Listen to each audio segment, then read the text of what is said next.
مولانا ابوالکلام آزاد کا ایک بہت مشہور واقعہ ہے جو خود مولانا نے بھی لکھا ہے۔ نوجوانی کا زمانہ تھا اور مولانا جس عمر میں دنیا سے رخصت ہوئے، اندازہ یہ ہوتا ہے کہ اسی عمر میں پیدا ہوئے تھے۔ ان کی جو تعلیمی خدمات تھی، علمی خدمات تھی، وہ شروع سے تھی۔ مولوی سمیع اللہ کی دکان تھی دلی میں، پرانی دلی میں، جہاں سے لوگ کتابیں لاتے تھے کرائے پر، دوسرے دن تیسرے دن واپس کر دیتے تھے۔ مولانا کی نوجوانی کا زمانہ تھا، وہ بھی گئے مولوی سمیع اللہ کی دکان پر۔ میرے پاس وہ تصویر ہے جو مولانا آزاد کی 16 سال کی عمر تھی اس وقت۔ ایک موسیقی کی کتاب دیکھ رہے تھے مولانا، میوزک کی۔ ایک بزرگ بیٹھے ہوئے تھے، انہوں نے کہا کہ صاحبزادے کچھ موسیقی سے شوق ہے؟ تو ان کا کہ نہیں، بالکل نہیں۔ تو ان کا یہ تو موسیقی کی کتاب ہے جو آپ دیکھ رہے ہیں۔ تو مولانا نے جو بات کہی وہ کہنا چاہتا ہوں۔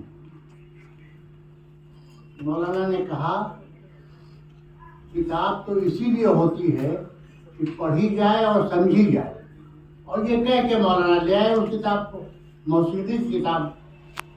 اس کے بعد مولانا حبیب الرحمان خان شیروانی کو خط لکھا ہے مولانا آزاد نے، یہ واقعہ لکھا ہے، اور اس کے بعد یہ لکھا ہے کہ عربی، اردو، فارسی میں اب تک ساری دنیا میں جو کچھ علم موسیقی پر لکھا گیا ہے الحمدللہ سب میری نظر سے گزر چکا ہے۔ یہ بنیادی بات ہے۔ عمل ہے کہ نہیں ہے، علم ہے کہ نہیں ہے۔ ایک بہت مشہور شعر ہمارے لکھنوی کا، ہم تو رات کا مطلب سمجھیں، یہ بچے جو یہاں بیٹھے ہوئے ہیں جن کو اعزاز دیا گیا ہے، جن کے توسط سے ہم یہاں حاضر ہیں اس وقت، جن کے تعلق سے ہم یہاں حاضر ہیں، ہم تو رات کا مطلب سمجھیں، خواب، ستارے، چاند، چراغ، آگے کا احوال وہ جانے جس نے رات گزاری ہو۔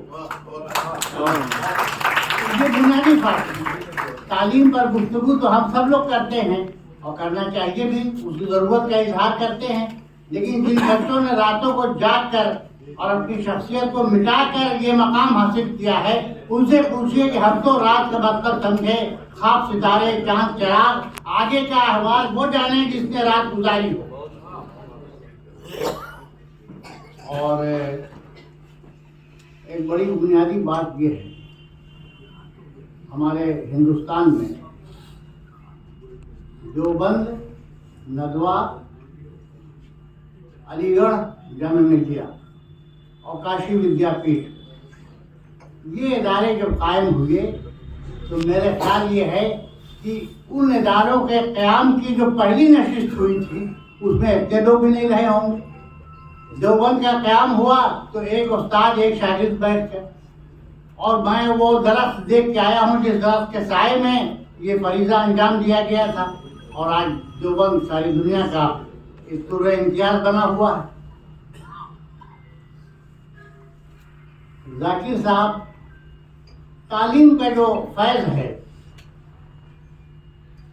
ڈاکٹر ذاکر حسین جب جرمنی میں پڑھتے تھے غیر معروف تھے، طالب علم تھے، باہر سے گئے تھے پڑھنے کے لیے، یونیورسٹی میں کوئی تعارف نہیں تھا، کسی طرح کا لوگ جانتے نہیں تھے، لیکن قدرت کی طرف سے ایک بارش کا چھینٹا آیا۔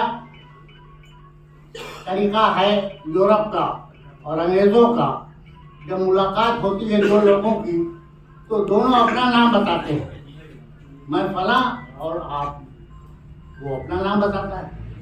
ایک انگریز پروفیسر تھا جس سے چلتے ہوئے ذاکر صاحب ٹکرا گئے، تو اس نے کہا فول، تو ذاکر صاحب نے کہا ذاکر حسین، اور یہ کہہ کے اس نے گلے لگا لیا ذاکر صاحب کو، اور ایک جملے میں علم کا ایک جملہ جو تھا ذاکر صاحب کی زبان سے نکلا، پوری یونیورسٹی میں مشہور ہو گئے ذاکر صاحب، اور اس کے بعد اساتذہ کی نظر میں رہنے لگے، یونیورسٹی کے ذمہ داران کی نظر میں رہنے لگے۔ یہ واقعہ خود ذاکر صاحب نے لکھا ہے کہ میرے ساتھ یہ واقعہ پیش آیا۔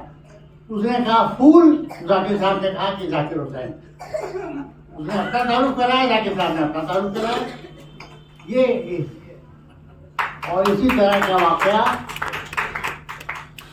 مولانا محمد علی جوہر جب آکسفورڈ یونیورسٹی میں پڑھتے تھے، بہت دنوں تک جیسے علی گڑھ کے لوگ پڑھتے ہیں تو علی لکھا جاتا ہے، ندوے کے لوگ لکھتے ہیں تو ندوی لکھا جاتا ہے، دیوبند کے فارغ ہوتے ہیں تو قاسمی لکھا جاتا ہے. ایسے پہلے تھا، بہت دنوں تک مولانا محمد علی جوہر کے نام کے آگے آکسن لکھا جاتا تھا. آکسن مولانا عبدالباری فرنگی محلی نے بھی لکھا ہے اس کو، اس واقعے کو بھی دہرایا ہے. مولانا محمد علی جوہر جب آکسفورڈ گئے تھے راؤنڈ ٹیبل کانفرنس میں، تو انگریز نے یہ سمجھا، اس وقت محمد علی جوہر ہو چکے تھے، یعنی سر پہ ترکی ٹوپی بھی تھی، داڑھی بھی تھی، اور وہ پوری طرح سے مولانا محمد علی جوہر جو 1912 میں ہو چکا تھا فرنگی محل کے جلسے میں. مولانا محمد علی جوہر انگریز یہ سمجھا کہ مولوی صاحب ہندوستان سے آئے ہیں انگریزی بولنے کے لیے، تو مذاق اڑایا انگریزوں نے. لیکن آپ یقین مانیے علم کی دولت جو لے کر گئے تھے مولانا محمد علی جوہر، اسے فیضیاب ہوا پورا یورپ اور پورا لندن فیضیاب ہوا.